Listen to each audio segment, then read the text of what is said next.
অনুষ্ঠানের জন্য সবাই মিলে একসাথে সবকিছু কাটাকাটি করতে আমরা বসে পড়লাম। সবই ঠিকঠাক ছিল, হঠাৎ করে আমার 2 হাতের বুড়া আঙ্গুল আমি কেটে ফেলি। কিছু করার নাই, ভাগ্যে ছিল তাই হয়েছে। আসসালামু আলাইকুম সবাইকে। এই যে একটা ভারী বস্তা টেনে নিয়ে যাচ্ছি, বস্তার ভিতরে কি আছে জানেন? এই বস্তার ভিতরে আছে এক ঝাঁক বাজার। আর এই বাজার গুলো করা হয়েছে ইনায়ের জন্য। আশেপাশে যত ছোট বাচ্চারা আছে ওদের জন্য খাবারের আয়োজন করা হচ্ছে। ইনায়কে তো আমি গ্রামে আসার পর 1 সেকেন্ডের জন্য কোলে নেওয়ার সুযোগ পাচ্ছি না। আমার ছোট বোন আছে আয়সাও সারাটা দিন কোলে নিয়ে ঘুরে, আমার কোলে দিতে চায় না। আয়সা তো আছে, আয়সার পাশাপাশি আমার কাজিনরা আছে, ভাইয়ের বউরা আছে, মামা মামি আছে, পাশাপাশি আমার মামনি আছে, আমার চাচু আছে, সবাই মোটামুটি ওকে কোলে নিয়ে ঘুরে। এমন যদি একটা লক্ষ্মী মেয়ে থাকে তাকে আদর না করে পারা যায় বলেন? মাশাআল্লাহ। পিছনে যে 3টা বাচ্চা দেখতে পারতেছেন এগুলো কিন্তু ইনার মামারা। আমার কাছে এই মুহূর্তটা অনেক আনন্দ লাগতেছিল। সবাই মিলে আমরা একসাথে কাটাকাটি করতে বসছিলাম, সব ভাই বোনরা মিলে আমরা কাজ করতেছিলাম। কিন্তু এখানে আমার দুষ্ট ভাইটা বসে বসে আমাদেরকে দেখতেছিল, আর আয়সা ওদিকে ইনায়াকে সামলাচ্ছিল। আমার পাশে বসে আমার মেজো মামি আলু কাটতেছিল। আমার মেজো মামি একা এক্সপার্ট। এখানে আমার মামাতো ভাইটা রসুন ছুলতেছিল, সবচেয়ে কঠিন কাজ যেটা সেটাই করতেছিল, তারপর হাত দিয়ে। আর আমার এই পাশে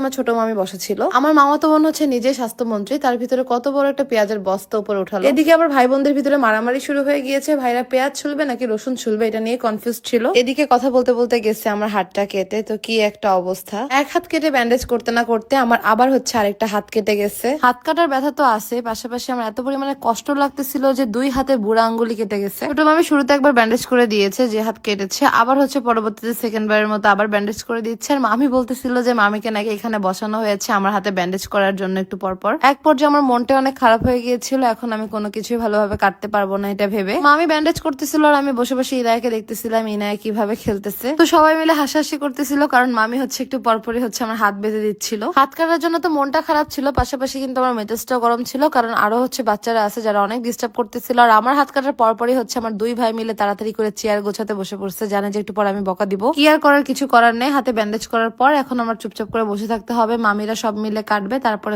আমার বাদ বাকি সব কাজ করতে হবে। এই ছিল আমার আজকের মতো ছোট্ট একটি ভিডিও। ভিডিওটি ভালো লাগলো অবশ্যই কিন্তু আমার পেজটাকে ফলো করে ফেলবেন, সবগুলো ভিডিওতে লাইক কমেন্ট শেয়ার করে ফেলবেন। তাড়াতাড়ি পেজটাকে ফলো করে 1.3 মিলিয়ন ফলোয়ার্স বানায় দেন। আবার দেখা হবে আগামী নতুন একটা ব্লগে। আল্লাহ হাফেজ, সবাইকে ভালো থাকবেন, সুস্থ থাকবেন। কমন ডায়লগ, প্রথম বিয়ে করে নাকি জীবন একদম ধ্বংস হয়ে গেছে, মাটিতে লুটুপুটু খাচ্ছে, ধুলাই বানিতে মিশা গেছে, একদম তলায় গেছে। তাইলে দ্বিতীয় বিয়েটা কেমনে করে? প্রথম বিয়ে করে যদি জীবন ধ্বংস হয়ে গেল, দ্বিতীয় বিয়ে করে আবার কেমনে ধ্বংসের জায়গায় যাবে এটা বুঝি না। যেই কারণে প্রথম বড়া কি হয় জানেন?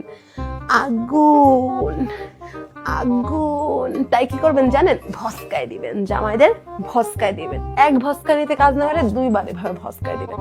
আরো যদি কাজ না হয় ওয়েট দেখাচ্ছি, দাঁড়ান।